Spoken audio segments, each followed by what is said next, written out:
What's up everyone, it's Roger here from DisKingdom.com with a quick news update for you guys on a kind of a brand new console that has been announced by Nintendo. It is the Nintendo Switch, previously known as codename NX. This is a brand new concept. This is a console that you can take on the go. You can also use at home. There's going to be like a docking station which you can use at home. You can plug into your TV. And then you're going to have this handheld device, which is mainly the main item. This is kind of the step up from the Wii U. This is where all the items are actually built into this tablet. And not only can you use it just as like a tablet with the buttons on the side, you can then disconnect the tablet buttons, and then they're called joy pads, and then you can put them together. And in a number of different ways, you can use them as small little options to press buttons and stuff, and just in general it just looks very, very exciting. I'm quite excited about this, mainly because it's kind of going to be, I can use it more as a home console. I mean, you can plug it into the dock and just use a Pro controller, which is probably how I'm going to tend to use this one a bit. But I can also take it on the go. I can take it on vacation. I can take it away when I visit family, or even more importantly, I can take it to work and play it on my break, on have a proper experience. Because one of my big problems with handheld games is, you know, I don't tend to play them at home when I've got consoles, so, you know, I'm very limited in terms of where I play it. But I like the idea, and I also, you know, I'm a big fan of Nintendo games. Been playing it ever since the day of the NES and the Super Mario. So I've been playing, and I've had every other games console from Nintendo, bar the Wii U. That was the one console that just did not grab me. So I am hoping for a quick sale that might happen just before Christmas, but who knows. But anyway, as far as this goes was in terms of Disney. Now, obviously, there was nothing released in terms of Disney during the actual trailer. There was two third-party games. We got to see an NBA game. We also got to see Skyrim.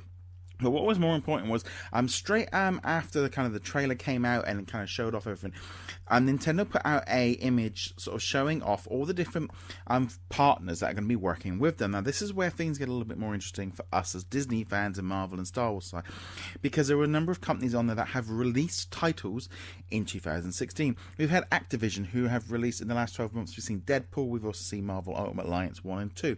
Bandai and Namco, they released Disney Magical World 2, which only came out a couple of weeks ago. We've also got Capcom, which is maybe not done anything this year, but there's a lot of questions and asks for people to make the new Marvel vs. Capcom game, because they were really popular. We've also got Sega in there, and they worked on Castle of Illusion. We've also got Square Enix. Now Square Enix does the Kingdom Hearts games. Now this is really cool, so whether or not we will see some new Kingdom Hearts games like Kingdom Hearts 3 come to the Switch, that would be a great option, and I think that would be a great way of kind of playing it on the go. But also Nintendo and Square Enix have worked together on a number of different Nintendo only games in the past. In fact, Dream Drop Distance, which is going to be coming out on 2.8 in January, was originally on the 3DS, so this is kind of going to be cool from the Square Enix kind of point of view. We've also got Telltale Games. They are making, currently working on a mobile on a Marvel game, so whether or not that will come to the Switch as well, that could be happening. We've got TT Games, and now they are behind all the Lego games like Lego Marvel Avengers, and we've also seen Lego Star Wars Force Awakens, and they will probably be working on future ones, and also could lead it wide open for Lego Dimensions to come to the device as well. Warner Brothers are working on it. We've also got a number of different other companies, but what that really does mean is that and you've also got EA, as well, who were working on all the Star Wars titles. So what this really means is the Switch could very, very easily get a lot of new Disney games in the future, because of the way that it's working, you know, and the way that Disney are going back to franchising out, which is what something Star Wars and Marvel franchises are already doing. So I would not be at all surprised if we start seeing some titles coming through. And then there is also the added element of, will we see some Disney titles coming to the actual console from Disney themselves?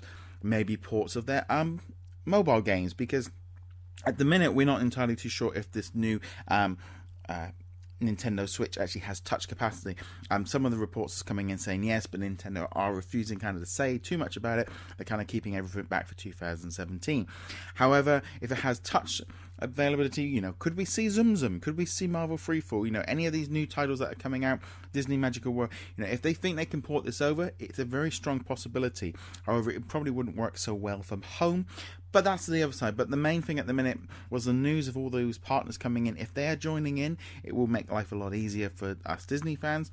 But also just in general, Disney and Nintendo have always tended to have a good relationship in terms of it's the same target audience, usually going for kids. However, it is very noticeable with the new trailer for the Nintendo Switch that they are not primarily going after the children market with that initial one. Whether or not we see some stuff with Nintendo coming along a little bit later down the line, but it's really exciting just to see Nintendo coming out with all those partners. And we know there's a lot of Disney, Marvel, and Star Wars games coming from those partners this year and also in the future. So there we go. So that was a kind of a brief look. We know we're going to be doing lots of bits and pieces with the NX, and but if you're into Nintendo, you'll definitely want to check out our new Facebook group as well, Nintendo Switchboard. You can find that over on Facebook.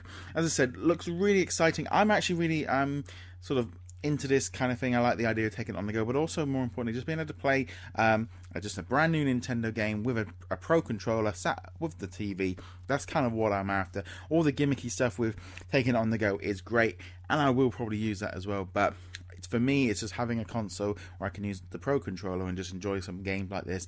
And also the fact, for me, things like Kingdom Hearts, I am probably, if it's the same kind of technology as the PS4, and I can take it to work and carry on and keep playing it, I'm very, very tempted to keep, I might buy extra versions of games just to be able to play a little bit, but who knows.